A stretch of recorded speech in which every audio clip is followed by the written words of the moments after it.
మీ అయ్యనిక నేర్పిని కావచ్చు, నీకు నీ కుటుంబానికి అదే భాష వస్తుంది కదా, ఏది పడుతుంది మాట్లాడు. చెప్పు, మళ్ళీ చెప్తున్నా నేను, నువ్వు డ్రగ్స్తో నీకు సంబంధం లేదు, నువ్వు డ్రగ్స్ తీసుకోవు. Plus Bandi Sanjay paper leak చేసిండు అని మీరు భావిస్తే నిజమంటే నీవు, మీ అయ్యా, మీ కుటుంబ సభ్యులందరూ వచ్చి ఏ అమ్మవారి దగ్గర ప్రమాణించడం ఆ రోజే ముక్కు నీళ్ళకి రాస్తా, ఆ రోజు ముక్కు నీళ్ళు రాస్తా. నేను క్షమాపణ చెప్తాను. లేకుంటే అన్ని మూసుకొని సప్లకి ఇట్లా వాడు పిచ్చ బాగుతే రోడ్ల మీద ఉరికిస్తే బిడ్డ తమాషాలు చేస్తున్నావా నువ్వు? నవ్వుచి మారుతున్నావు.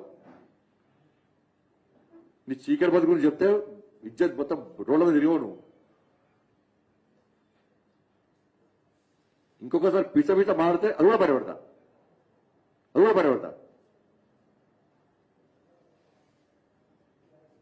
ఇదే చౌరస్తాలో మీ అయ్యను వచ్చి కొట్టేయలేదా నువ్వు చెవులను? ఇంకా ఇంటర్మీడియట్ విద్యార్థులు ఆత్మహత్య చేసుకుంటే సిగ్గు లేకుండా వాళ్ళ పేరెంట్స్ కొట్టించినావు, రైతులను కొట్టించినావు, మహిళలను కొట్టించినావు, ఉద్యోగం కొట్టించినావు, ఉపాధ్యాయులను కొట్టించినావు.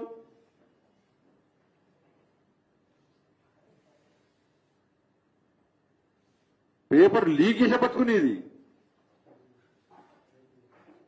నీ బతికేదో అందరూ తెలుసు. అది కుక్కలు తెట్టున్నాను మీరు రోడ్డు పోతానేమో. అసలు అంతమంది ఎవరి దగ్గర నీ అయ్య పేరు చెప్పండి, అంతంతో విలువ ఇచ్చారు నీకు. కుక్కలు లేకే రోడ్ల మీద నువ్వు నా గురించి మాట్లాడేది. నువ్వు రద్దులు పెట్టుకొని మాట్లాడాలి. బండి సంజయ్ చరిత్ర తెలియదు, బండి సంజయ్ గురించి తెలియదు నీకు. ఇంకా అయ్య పేరు చెప్పి రాజకీయాలకు రాలే నేను. తెలంగాణ ఉద్యమం వస్తుంటే కంకులు కాల్చకాడ పోయి, దోషదేశకాడ పోయి, జై తెలంగాణ అని చెప్పి అయ్య పేరు చెప్పుకొని రాలే. మొత్తం ఫ్యామిలీ ప్యాకేజ్ లెక్కనే వచ్చేసిరే. వచ్చే పాములు చిమడు పుట్టలో పాములు దొరినట్టు సొర్రినా అయిపోయా. కుటుంబం మొత్తం తెలంగాణ సర్వనాశనం చేసి మళ్ళా సిగ్గు లేకుండా ప్రజలు చీకొట్టి తూ అన్నా కూడా దేశం విడిచి సప్లైగా వీగగా, బిల్ల విస్తరుకొని దేశం విడిచి పోకగా, సిగ్గు లేకుండా ఇంకా ఇంటికి వచ్చి ఇంకా బతుకుతారు మీరు. బతుకు మీది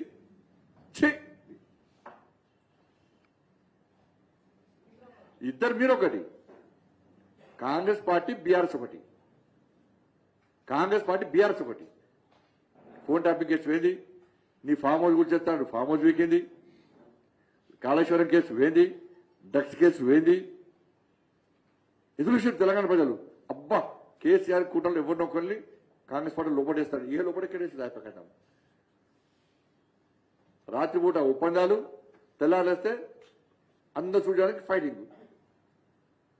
ఇలా బాధ మైలేజ్ కోసం తిప్పబడుతున్నాడు.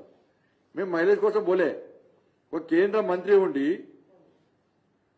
స్థాయి చూడకుండా, హోదా చూడకుండా 60 విద్యార్థులను కలుద్దామని పోయిన తర్వాత అక్కడ వాళ్ళ బాధలు చూసినాక, వాళ్ళ ఏర్పులు చూసినాక, వాళ్ళ పడ్డ కష్టాలు చూసినాక చలించిపోయి వాళ్ళకు భరోసా కల్పించడానికి సంఘీభావం ప్రకటించే ప్రయత్నం చేస్తే మహిళల కోసం మీరొచ్చి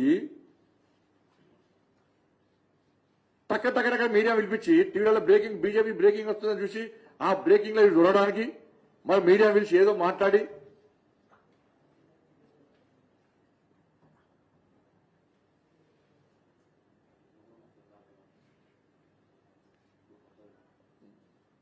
ఇప్పుడు వారిలోంచి మరి యువమోర్చా రాష్ట్ర అధ్యక్షుడు, యువమోర్చా కార్యకర్తలందరూ కూడా లాఠీ దెబ్బలు తింటారు. కానీ ఏ పేపర్లు పడతలేదు, ఏ టీవీలు పడతలేదు, ఏ టీవీలు వస్తలేదు.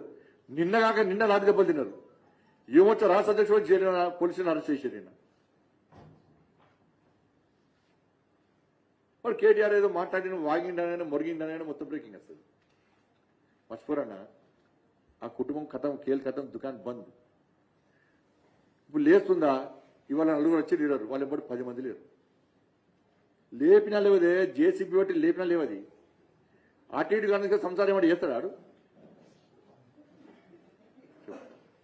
బీఆర్ఎస్ పార్టీ పరిస్థితి కదే, జేసీబీ బట్టి లేపినా లేవది. బీఆర్ఎస్ పార్టీ క్యాడర్ లేస్తురా ఎక్కడైనా ఉద్యమం చేద్దామంటే ఇవాళ కనీసం వాళ్ళకి క్యాడర్ లేదు. అబ్బోగా క్యాడర్కి ఇట్లా ఆవుదురా వాళ్ళు. తెలంగాణ ఇది చిక్కడిపల్లికి వస్తాను కూడా పారిపోయిన రాలే. ఎందుకు రాలే? ఎప్పుడు రాదు? రాకపోవడం కారణం ఏంటి? ఇంత బిజీ ఏంది?